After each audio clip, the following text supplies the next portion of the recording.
Right, now it's time to delete it. Jesus, this thermal compound kinda suck.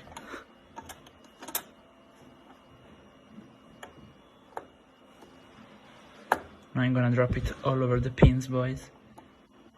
Yeah, alright. Okay. Well. There you have it.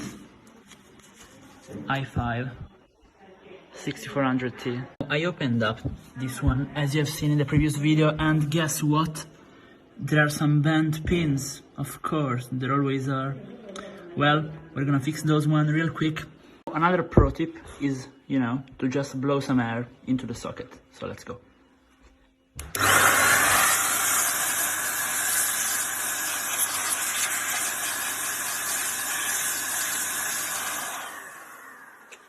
Just real quick that my bending the pins back job works. Alright. Now here's how you do it. You know, you just pop it right in, turn on the PSU, you know, turn it on, then place 2 fucking fingers on top of it.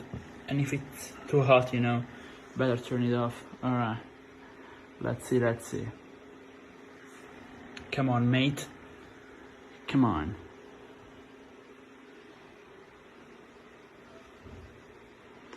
Alright, that's good. This means we have a signal. It's pretty... Alright, nice. Now let me turn it off.